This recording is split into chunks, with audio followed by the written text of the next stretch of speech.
Welcome, everybody. Hopefully, we're on all of these cylinders here. Well, that is a lot. Okay, so we're going to zoom through a lot of information. The way I'm kind of approaching this class is sort of high level, big picture with a lot of detail that you can go back to depending on your interest. So I have a general course outline.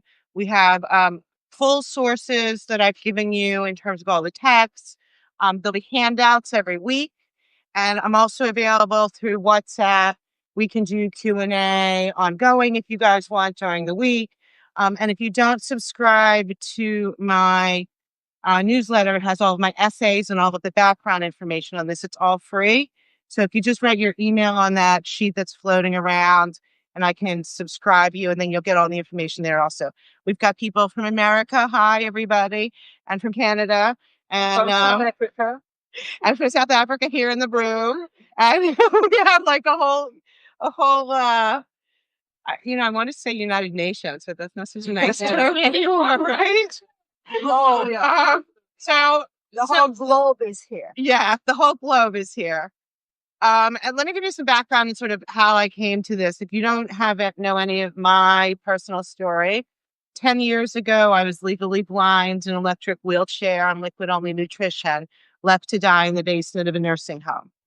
And while I was there, and I was 3 years without being able to eat solid food, and there's handouts over there. And I was 10 months legally blind. I was 10 years in an electric wheelchair. And by the time I got to the nursing home, and I'm there in the basement, I was completely alone. I was completely isolated. There was bars on the wall. People couldn't come in and out. I was really left as like the human garbage, right? And during that time, I did what most any of us would do. What am I doing? Like, what is this for? Is this for nothing? Like, what am I getting? Like, what do I get through this for? And how do I get through this? I mean, I was really like alone through a whole set of circumstances. And, I came to the same thing that we hear from our Hatufim as they're coming out, the hostages, right? They were 2 years. And I don't want to compare my darkness to their darkness, but in a darkness, we all found that we are not, in fact, alone, and that we really have a purpose, that we're really here for a reason, and that everything that we go through, and Torah has a lot to say about that. And so tonight is in honor of a complete refuah shlema for Chaim Yitzchak ben Bracha Chaya. He has been my Rav, my Sherpa, my leader, and I wouldn't be able to have gotten to all of this. One of the books that I reference is 6 Steps of the Tachlon, which is one of his books. So in terms of format, what we're going to do tonight is I'm going to talk straight through for about 45 minutes, and then we'll do question and answer. But I'll stop for 1 second. There's questions about protocol. Yeah. Oh, my friend wanted to be here. Is there a way she can get on the Zoom? Or yeah, so we passed the Zoom link through the Walker's chat. Oh, it's on the Walker's. And we're also recording on Zoom. Right, that's what I wanted. And we're also recording on Substack Live. Thank you. So, and write down your questions. I can stay as long as you want after to answer questions. We can do questions back and forth. I know there's going to be a lot, and I know that we're kind of like tackling a lot quickly, but I want to kind of get you right to where we're going, which is the way I see it, the way it kind of came to me. And this is all of these years. It's been 10 years since I was laying in that nursing home with all of this time to think and all of this time to dive in and figure out what it was all about. And in the course of those 10 years in my recovery, right, I had a physical recovery, and I had an emotional recovery, and I had a spiritual recovery. And part of my spiritual recovery was learning, what does Torah have to say about all of this? What does Torah have to say about Nisyonos? What does Torah have to say about the Tafon? What does Torah have to say about creation? And of course, like everything, Torah has a lot to say about it, right? And the very nature, when I look at this of like, what is my purpose? Why am I here? Is that I see a sort of really natural 3 levels, right? Which Torah and Rambam supports. So I'm in good standing, which is that we have this sort of collective purpose as members of humanity, right? And all of humanity has that. And we know that Torah is really, that matters because we have the 7 Noahide laws, which we're going to talk about in one of our classes. Why does Torah have a set of laws specifically for non-Jews, right? And what is the difference between being human versus being an animal, right? We have a purpose as collective members of humanity. And then we have a purpose as members of our community, as members of our nation.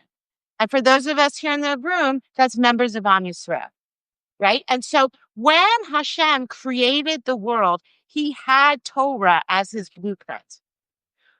Before he gave us Torah to make it our blueprint, Torah says that he had Torah as his blueprint in the creation. And so through Torah, we learn what that blueprint is. And then specifically, right, we have the general collective, what we all need to do as humans. We have the more specific, what do we need to do as Jews? And then the very specific that most of us have come here for, right? What about me? What am I here for? And we know for sure that we each have an individual takin, an individual purpose, an individual mission, and not just one. Because you can have this guf, this body, can have up to 7 neshamas at this time.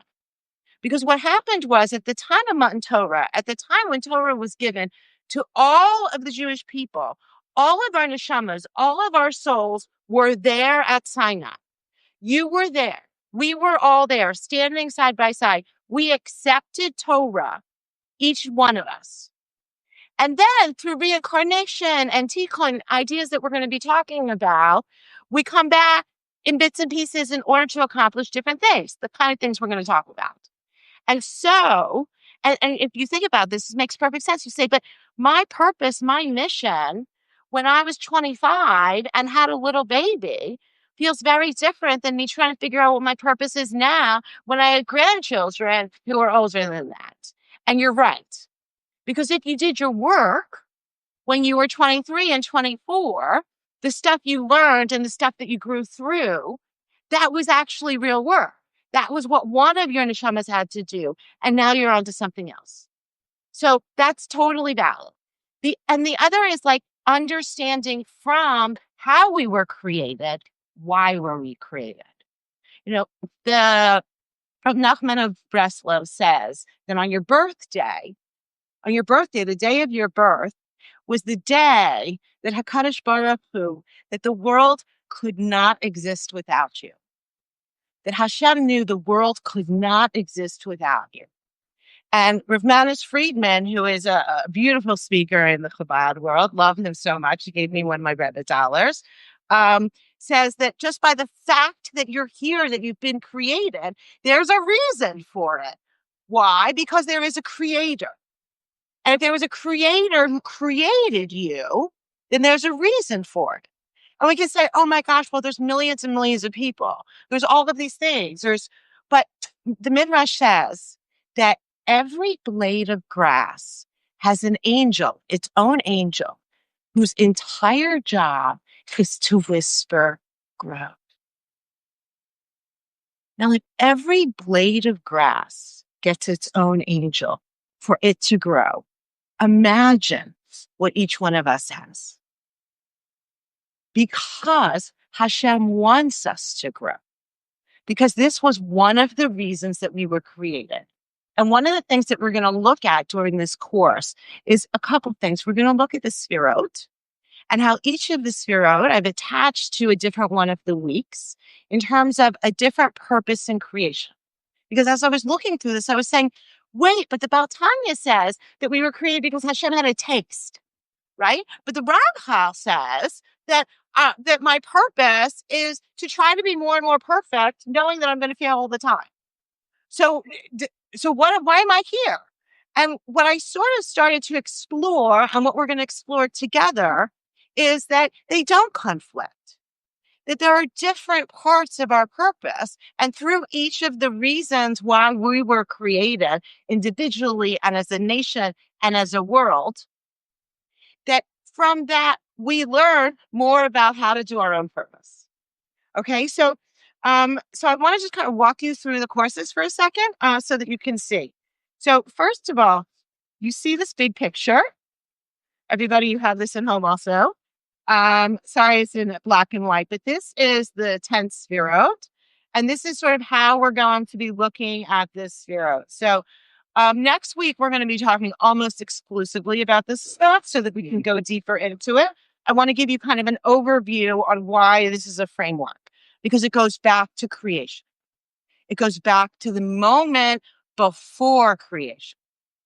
So why did Hashem create us and how did he create us? I want you to imagine this, right? Hashem, before creation, was everything, filled everything, knew everything, took all space, was perfect. So, but he had this sense that he wanted to grow. And he wanted to create a world where he could dwell and the people in that world could grow towards him. But how was that possible? Ein Sof, the Hashem was filling everything, all space, all time. So if he was filling everything, how could he grow? He was already perfect. And so Rav Kook talks about this as a second perfection. He said, yes, there's that perfection, the perfection of perfection. And now there's the perfection of growth.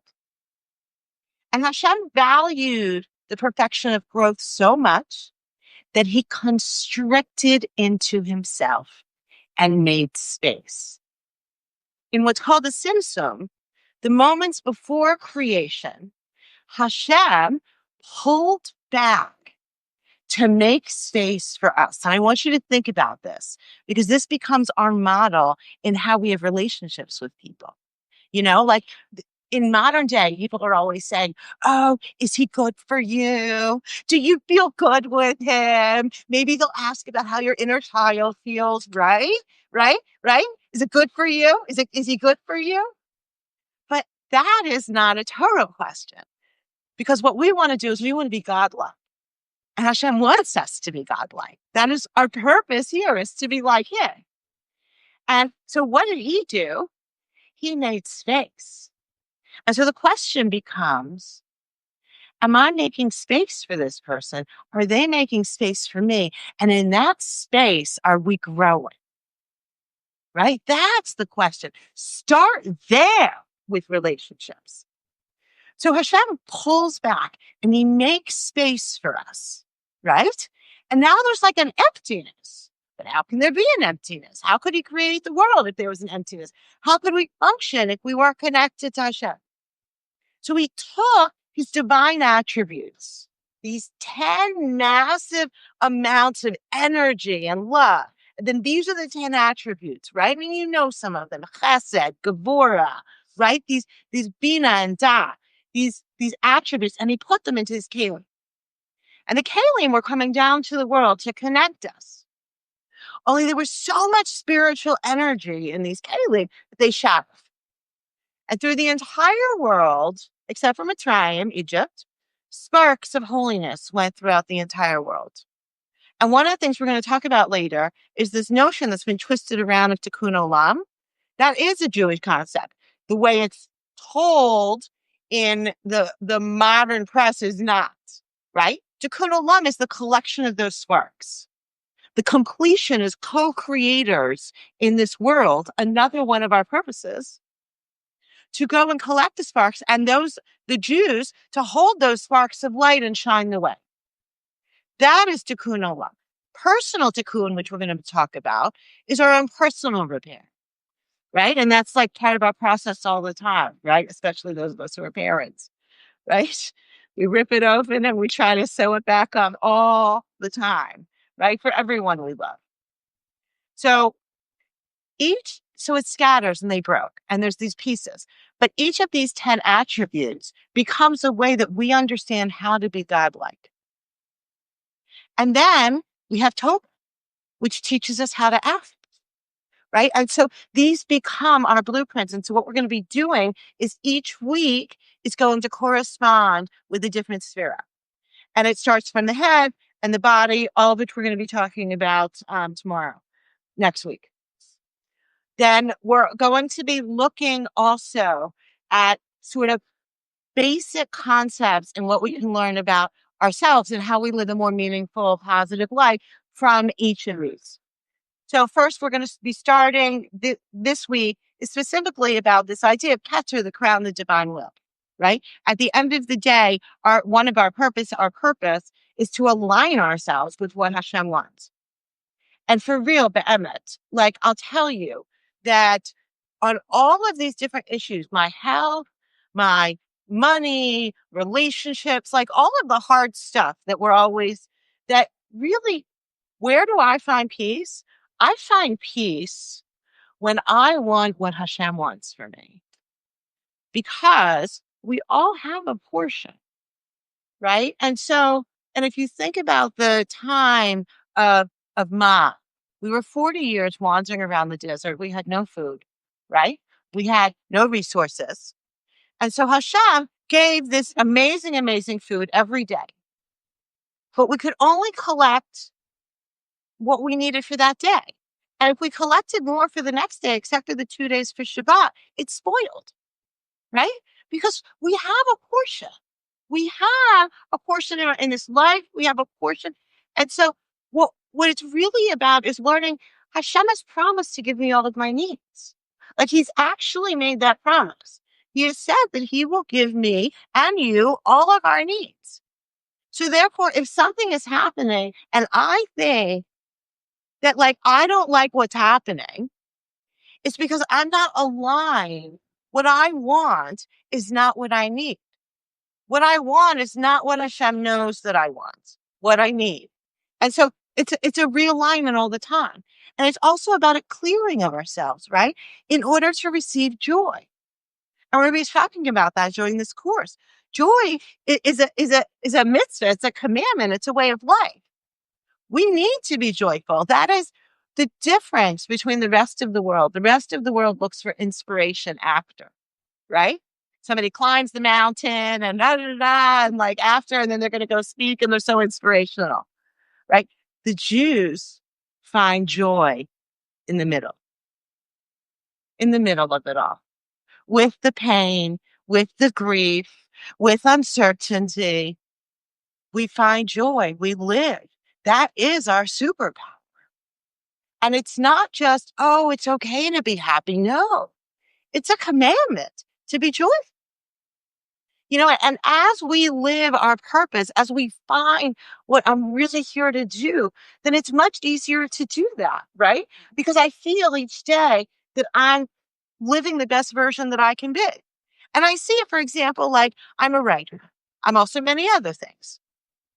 On the days when I write, I feel it. Like when I go to bed, right? And I wrote a good piece and I really felt it and I laid it all out there. I'm like, this was a good day. And when I'm not doing it, you know, I don't feel that so great. I don't feel quite as great, right? And so it's really like, how do I find more and more of my purpose, right? How do I be more God-like, but how do I be more me-like? You know, because you have a unique set of circumstances, strengths, and loves that nobody else in the world has. Nobody in the world has the mission that you have here. And how do we find that? I say it is the place where everything that sings to your heart, right? And you know it.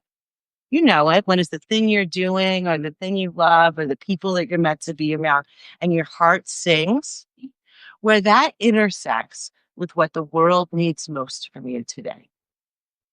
And you know that too when you're quiet, right? And for me, right, I was 10 years in an electric wheelchair, right? I was 3 years without being able to eat. I was legally blind for 10 months. 10 years ago, the doctor said that I would never walk again. They said that I would not live, that I should spend the time making videos and saying goodbye to my kids. And I said, I will live and I will walk again in Eretz Yisrael, the land of my inheritance. And here we are, right? And so what am I uniquely qualified to do at this moment in time after October 7th, when the world got really, really dark, right? And it seemed really, really scary? What I'm uniquely qualified to do at this moment in time is give hope. right? Because my story is true and it's not due to my merit, right? I'm no more deserving than you are. Hashem doesn't love me anymore. He loves me just as much as he loves you, right? So therefore, my story of hope is your story of hope. Because if Hashem could give me a Yeshua, if Hashem could help me live in joy, which you see me all the time, right? And so you know it. It's not an act. I'm like an oddly happy person, right? And so if I'm no more qualified and no more deserving, oh, I hate that, right? People are like, oh, enjoy your vacation. You deserve it. I'm like, really? Really? And what about the women who are living in dumpsters in India? Do they deserve that? Right? I mean, it's again, not a Torah notion. No, I don't deserve it. Hashem, you were made in the image of HaKadosh Baruch Hu, who loves you completely. You are a beautiful, remarkable, amazing person. And you are no more deserving than everyone else. You are uniquely loved and uniquely qualified to do your mission. But you also live based on Rahmanas. We all live on mercy from HaKadosh Baruch Hu. That is a reality, right? And so then how do we become more merciful? And Torah Deborah, which is one of our texts, talks about this. That here's how strong the ability is when I learn to live like Hashem. Okay? So somebody walks up to me and they spit in my face, right? They say, Gavriella, you're disgusting. I didn't do anything to deserve it, right? Now, I can be totally legitimately justified, right? And tell them where they should, right? I mean, no, nobody would say I was wrong. But if in that moment I'm able to give some mirror of the kind of Rahmanas that I asked from HaKadosh Baruch Hu on Yom Kippur, the kind of turning away from the bad that I want Hashem to do for me, Torah Deborah says that you can actually change the cosmic physics of the world. That when we're able to elevate ourselves, not because it's right, not because it had to happen, not because someone was watching, but in those moments when no one is watching, when we're able, and you felt that too. You felt at those moments, you've known it, when you stepped up and no one was watching, but it was the best version of you. You can actually change the din of not just your world, but everybody's world. And we can also change the nature of what is, especially as women, when we take challah, when we light candles, meaning that we are not victims of our judgment. We are co-creators in this life also. So we're going to look at this whole purpose of creation, what it means to be godlike, which is the sphere. And then we're still at sort of this level of looking at people collectively, humanity, the 7 Noahide laws, and what that teaches in terms of why do we have a set of laws for non-Jews, and what does that teach us about humanity? The gift of Nisyonos, which is one of some work I have worked on from all of this, and I'll just give you a very quick overview on this because you'll get me. Which is that I say that Nisyonos, our challenges, our hardest suffering and difficulties, is a gift. And I'm saying that for me, because I've told you my story, meaning it's a gift. And what do we know about Nisyonos? We know that it is the hardest possible thing my neshama can go through. Mine, not yours. It's the hardest thing for me. Because we all have things that are hard and we all have things that are easy, right? But we also know about all of the things that cause us suffering or pain that our neshama has to go through it. Because Hashem would not be giving us that particular challenge if we didn't need it to go through it to get closer to Kadosh Baruch Hu, who loves us completely. And the third thing we know is that Hashem has already given us everything we need to get through it. So I want you to think about that. And we're going to go deeper into that for a whole week, right? But I'm talking to you from my deep, deep levels of pain, right? And I'm telling you it was a gift. It's a gift. And Hashem did give me everything. Was it the hardest thing? It was the hardest thing for me. Could you have gotten through it? You couldn't have because it wasn't your set of nisyonos. But I can't get through yours because if I could, then Hashem would have given me yours. They are uniquely tailored. And then how do we become our uniquely tailored selves? And now we're getting specific in terms of Jews, right? And what does it mean to be a Jew? And you cannot, and you will see there is a lot of Kabbalah here, right? There's also a lot of Musar. There is a lot of Torah here. This is all different parts of Torah.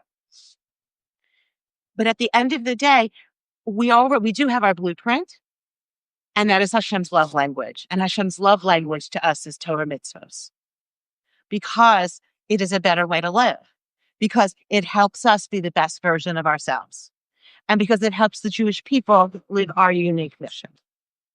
So while I love Kabbalah, and we're going to be talking about a lot, and I love all of these other philosophy and Tehillim and all of this, that we have to understand that it is the icing on the cake that is Torah mitzvos. It is the goal, the dazzle, right? But the platform, the podium on which it all stands is Torah mitzvos. Work, money, right? Now that's going to be we're going to blend through a lot. Any one of those could be its own, right? We could do a year on this because we're going to do bitachon, which is the ultimate trust fall. And we're going to do avodah, which is service to Hashem. And we're also going to look at how hishtadlut, which is our personal effort, right? And this is where I spend a lot of time. And I'm not alone because actually almost every great Torah tzaddik of all time has at least one sefer called Amunah V'Bitachon, right? There's a lot of them because these are big issues, right? Because when I can align there, and how do we get there? So we're gonna hit on this. And again, this is our first 10-week course where you can come in and out, but we can keep going and getting deeper and doing all you'll just be back with me. And then the next, joy, health, and the body. And I really, and I'll tell you, right? I couldn't walk for 10 years. I take walking really seriously. I take exercise really seriously. I've been here in Israel 1 year and a couple months. I arrived last July.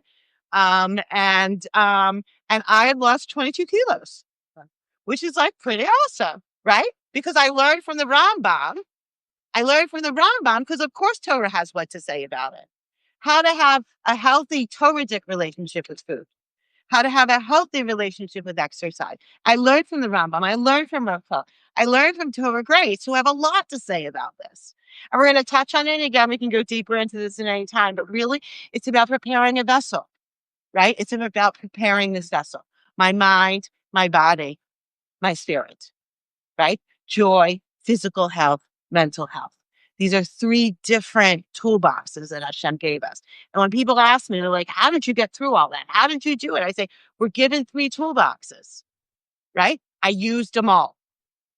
We're given a Gashmias everyday medicine and science and road signs and legal laws and the ways of the world. I used them. I had over 50 surgeries, right? I have a rod at my back. I had have my faces all big, right? I used medicine, but then there's the emotion, right? And for me, I did not miss a day of therapy if I was conscious. My trauma therapist came into the ICU and sat down and we did work. We worked on my traumas, right? Because it was this darkness inside of me and I could feel it. I could feel it like even more than I could feel the cancer, even more than I could feel that there was this anger inside of me, a real anger. And the anger is the Yetzer Hara, the anger is a lie that says, again, oh, I don't deserve this. Oh, I'm a victim because I deserve something better. Or somebody should have treated me better. Somebody should have said something kinder to me. The doctor should have prescribed me earlier, right? All of that is the Yetzer Hara. All of that is the Yetzer Hara trying to pull me away, right? Into despair. And so I worked on my mind, right? I worked on my anger. I said the Ramban wrote a letter to his son-in-law about anger before they were, and I read that every day for like 2 years. I really davened on it. I really meditated on it. And by the way, these are all Jewish ideas. Meditation, we had it first. Okay. I do it. I try to do it every day. Right. This idea of like, and we can go there at different times, but really like it is all about having a relationship with the Kadosh Baruch Hu. So how do you get there?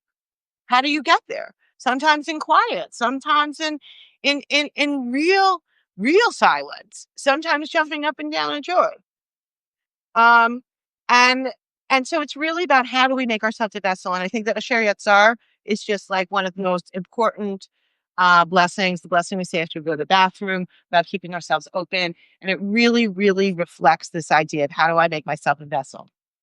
And then how to be shliach. But before that, we do tikkun.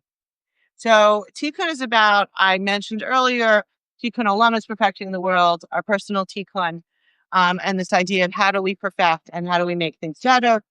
And then how am I an emissary for Hashem? And we're going to look at, right, the Chabad model, right, shluchim who are all over the world in houses. Chabad doesn't own the idea of shlichus. Actually, Israel sends shluchim all over the world, young couples. But every one of us has their own shlichus. Every one of us is an emissary for Hashem. Because again, he created us because he needs us. Because what we're uniquely here to do is not what he's here to do, only in partnership with him. And then we get to my individual mission, right? And sort of like now that we've like saw the, I don't know, like I feel like, like like a pencil. You used to go into a sharpener. That they even have that anymore? The round pencil sharpener. So we've gotten to the point. And so I just blew through a whole bunch of stuff. I want to hit on the cortex, and then I actually am going to open up for some longer Q&A to just sort of get our grounding and our footing, because I know this is a new group, new for everybody. So what I did with the cortex is I just wanted to let you know what I use. These are texts that I use in order to get here. And I gave you the actual versions that I'm using so that you have them. I will provide like specific source pages. I'm happy to do that. This is not going to be, there is source behind all of this, but this is not a source driven class, meaning we're not going to be talking source the whole time, but there is source behind it. And anybody who's interested, I can get you as much as you want there. So I'm just going to break for a second because I just feel like I flew through a lot, and I know, and so I just want to break and kind of take your temperature, ask questions. I think that I can get Q&A from these here. I'm not sure. Can I see Q&A here? I should be able to, but yeah, chat. Okay. Thanks everybody. Sorry, I'm like meeting chat. Okay. Okay, seems like it's on. I'm just gonna pull the slabs over here. Okay, so while I'm plugging in, I'm gonna start open-ended questions. Is that a lot? Too fast? Where do you want to go deeper? I know. That's why I don't want to just keep going. I'd like to know kind of what direction you'd like to go on.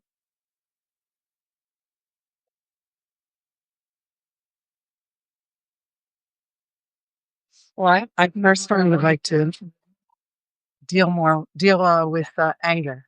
Yeah. At some point. Yeah. It's in. Yeah. It's a big anger one. is Yetzer Hara. Yeah. And, it's hard not to be angry. It's hard. For me. It's hard. It's hard for me. Yeah. It's really hard for me. And it's really, here's the thing is that it's not a question of is justified, right? We have to kind of take that idea of justified off the table, right? Because should I be angry that the doctors, I requested a very simple mammogram several years before I ended up with simple breast cancer that metastasized into my lymph nodes and almost killed me, right? And people are like, well, why aren't you angry? Mm-hmm. right? I was alone. Where was my family? Where was like the people who were supposed to show up? I'm going to hit on the three toolboxes in just a second. I see that question. Thank you so much. I'll get this technology. And so, but the question is it useful to me? Mhm. Is it useful to you? But not, do I have a right to be angry? 9 times out of 10, you do have a right to be angry. 9 times out of 10, somebody did something that wasn't right or right. But is it useful? Right? For me, it was killing me. It was actually killing me because it becomes this festering thing, right? We sort of all know this idea between light and darkness because we can feel it when things are open, when things are light, when things are positive versus when we're angry and we're afraid and we feel it, right? You feel it in your body, you tense, right? You feel it. You can feel that tensing and that right. Um, and all of that is takes us away from our own light. And I don't mean to be like, oh, weirdly like, right? But seriously, you feel it in those moments when you I want you to think about it. You've had moments where you felt it, where you were the best version of you. You felt that and you felt lighter and you felt freer. And and so the problem is that the anger, even when it's justified, prevents me from having that. And it prevents me from my full health, whether it's spiritual, emotional, or physical. And so it's really for me became, which is really what Torah is. It's about how do I open myself out from the darkness? And how do I reposition seeing it as something that is not good for me, not whether or not I deserve it. So and then I have a question here. Oh, I'm so happy this is working. About going over the three toolboxes. So the three toolboxes are the ways of the world, right? So the things that you have, medicine, jobs, roads, um, science, right? Like we are not a religion that says, oh no, go and like just like live in a hut and meditate and never see a doctor. Right? Actually, the Rambam says that when you're picking where to live, you need to be close to a doctor, right? You need to be close to a mikveh. You need to be close to, right, to health.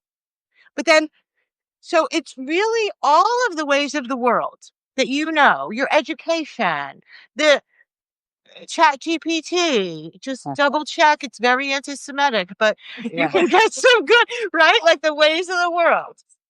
And then the second toolbox is of our mind and our emotion, right? And and if you look, I had one of the books on the sources, which is so interesting. It's the psychology of Simsum. Simsum, which takes this idea that I was talking about really, and I got it from, there's a whole institute here in Yerushalayim just on this idea of changing the basis of our psychology. Because the Western world psychology, based on Freud, is based on a very basic concept that at root, men want to have relations with their mother and kill their fathers.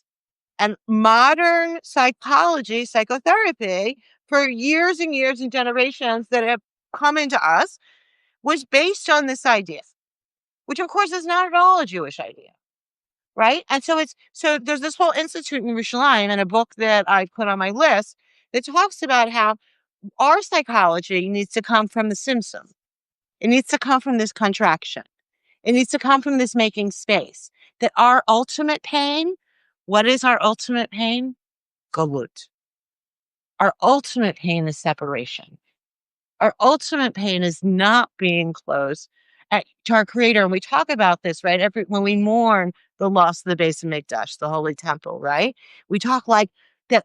All these, what are we mourning? We don't even understand. We're mourning that Hakadosh Baruch Hu had a place on this earth, that we were so close to Him that we can't quite even feel or imagine it.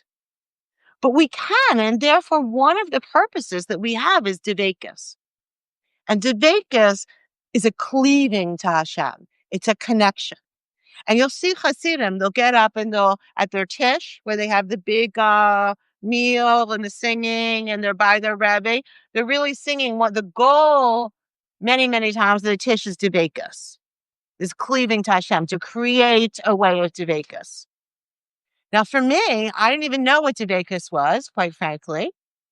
And I was laying there in the nursing home. And it was, possibly one of my worst days. I just knew. I I was in so much pain. I just had to explain the amount of physical pain I was in. I was in. I was on narcotics beyond, beyond, beyond. I was open. Like, I was in so much physical pain. But um I had this moment. I'm laying there in the nursing home. We're gonna fix that. Um and I knew that it was okay. That Hashem was saying, "Look, Gavriella, you've done your bit. Like, there's a world on the other side of this without pain, and I love you, and it's okay." Like, I really felt like Rashuz, and I'll tell you, living in a nursing home for almost a year, you can watch it. This is not made up. People would come up to me, and they'd be like, "Gabby, I wanna say goodbye." I'm like, "What do you mean?" You're like, "Just walked up to me. You just sat at the," they're like, "No, I'm done."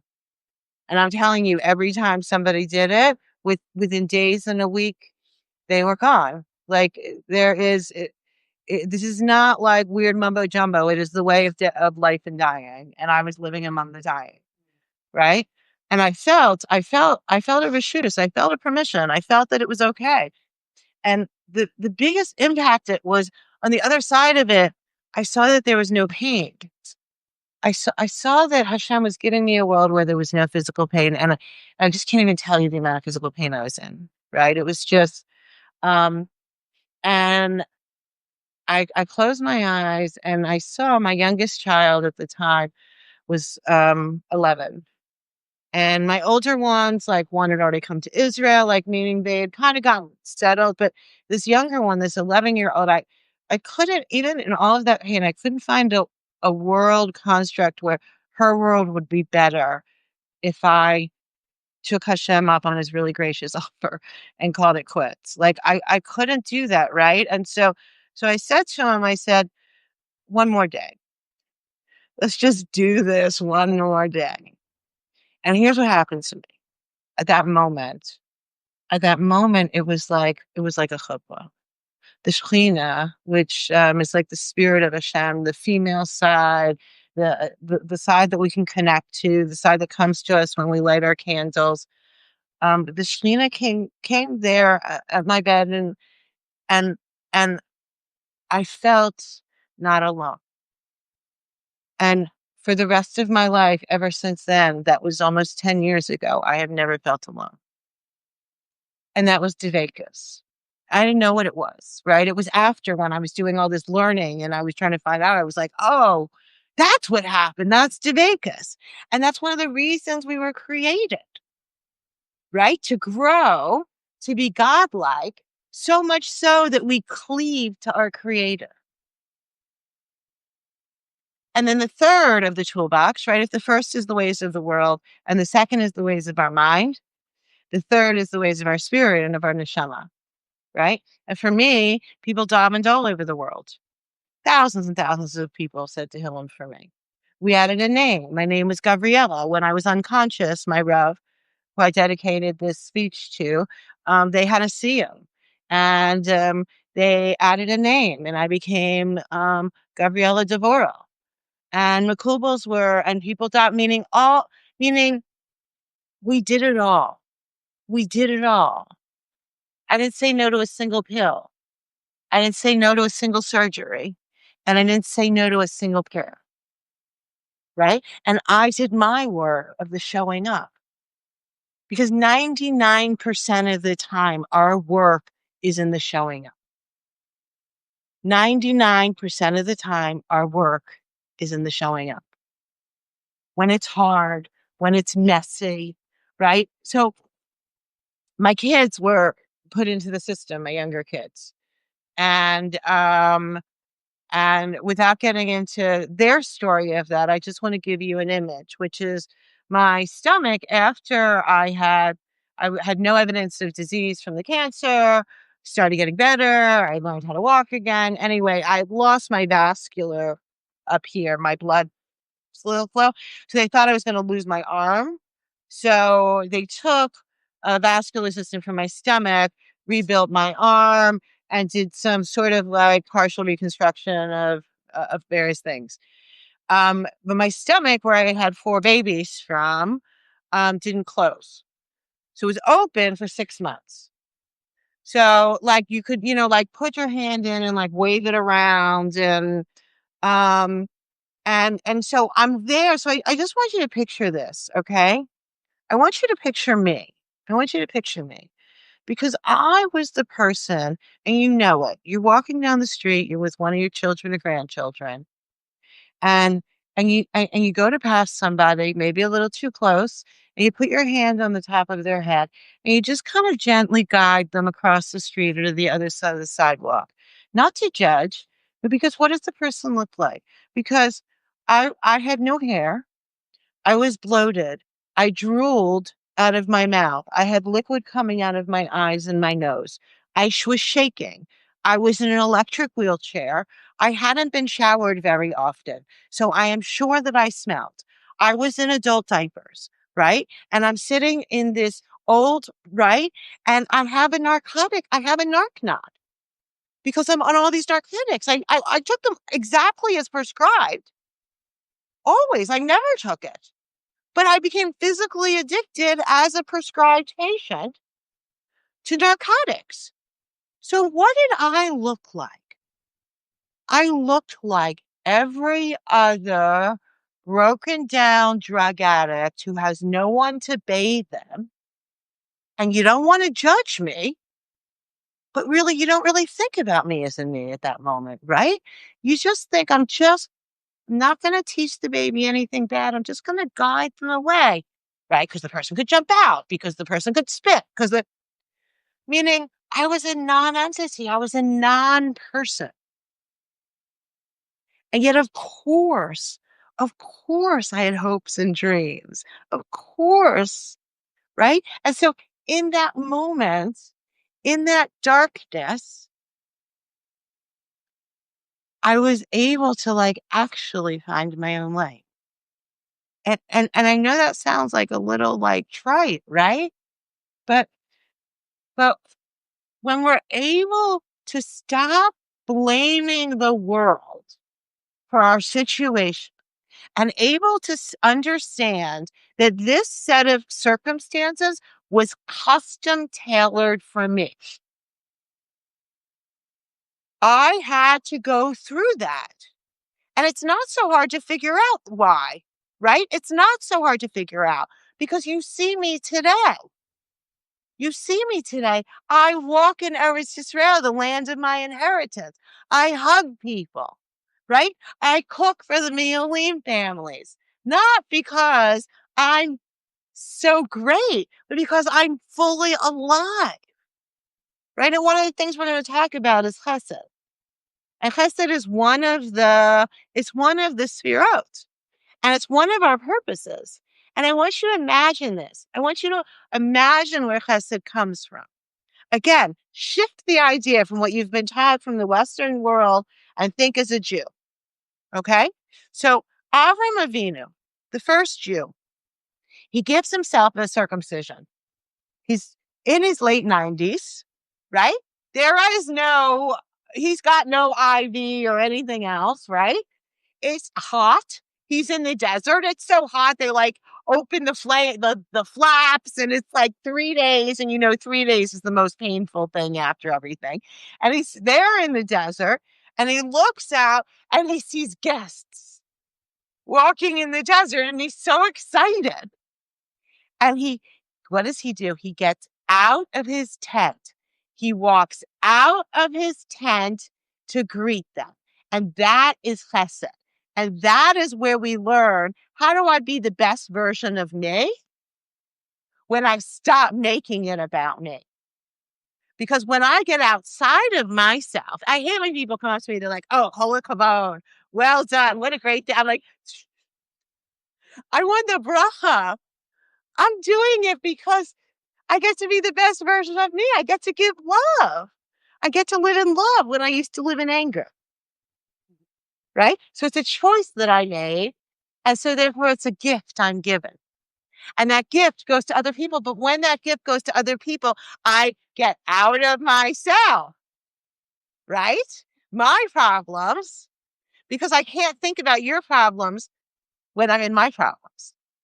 And so we learn how to be godlike from each of the patriarchs and matriarchs. And so when I was in this really like dark place, right, I'm wheeling into court with an IV on one arm because I'm open and a wound back on another. And I'm in the electric wheelchair, right? I was showing up. I was showing up. And what I knew, and my kids have a long, long, long list of grievances. Totally correct. Totally correct, right? But what they don't doubt ever, ever, ever is that they have a mom who shows up, right? Because I came in my electric wheelchair with my IV pole on one side and my wound vac on another, drooling with my narc nod and my anger and my no hair and my smelly, smelly self. And I wheeled into that courthouse and I said, I'm here. I have shown up because I love you, right?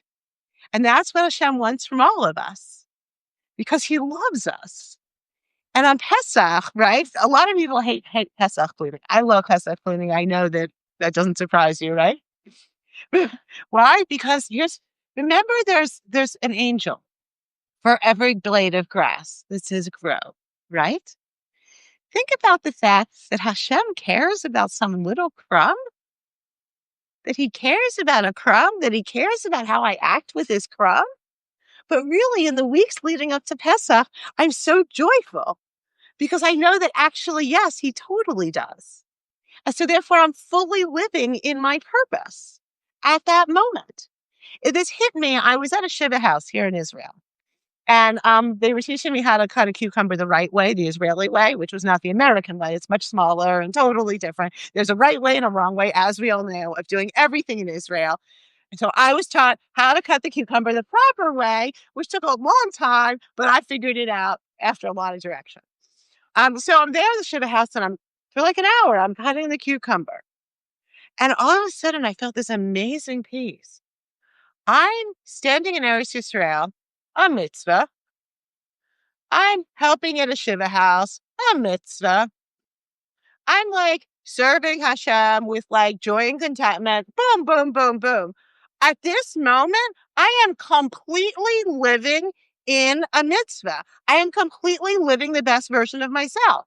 We have that with the sukkah, right? You go into the sukkah and you're living immersed in a mitzvah. When else do we have it? In the mikveh. We go into the mikveh, we're immersed in the mitzvah. And we have it here, living in Eretz Yisrael. We are immersed in the mitzvah.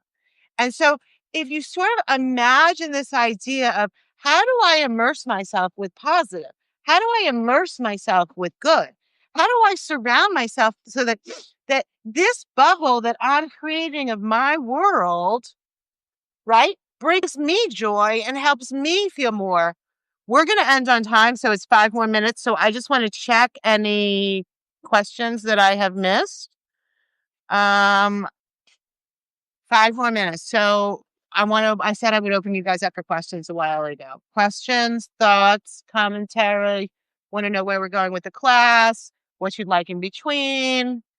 Because I do always want to start on 10 and end on time. I think that that's a respectful way to be of your time, which I'm so, so honored that you're giving me, and that we're going to go on this journey together.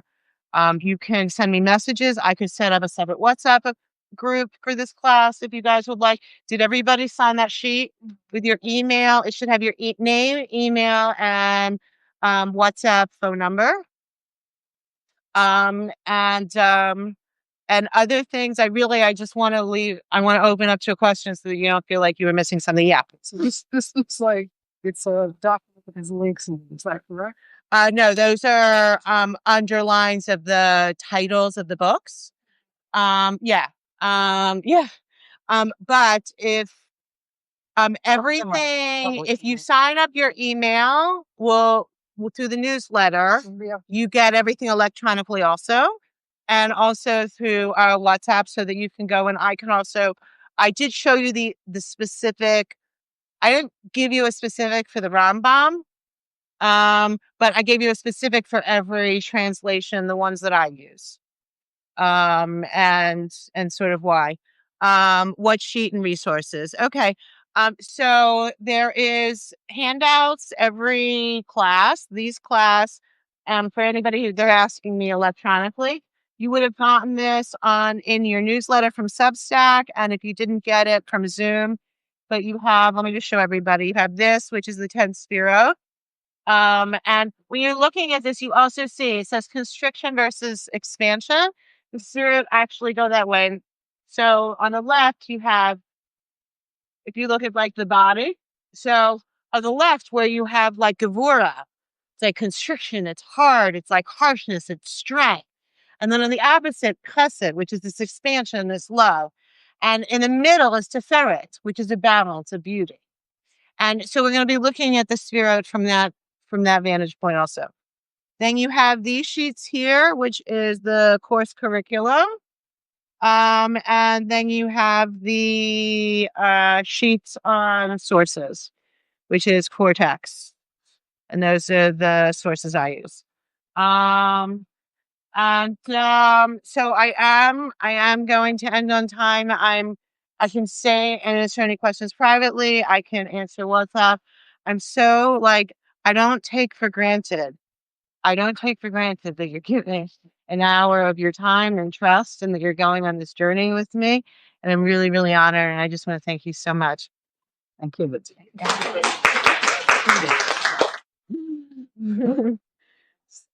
Okay, I will check in. I hope. How did it work how did it work, guys? Okay. All right. Excellent, excellent, excellent. Okay, I will be sending out video. Those of you who are here on Substack, hit me up on chat. We can have a chat about this. I'll be writing about it also. And I'll also be sending out the Zoom recording, everybody, when this gets done. Thank you so much. Mwah. I love you all. Thank you for coming from all over the world. Wow, wow, wow. I was going to make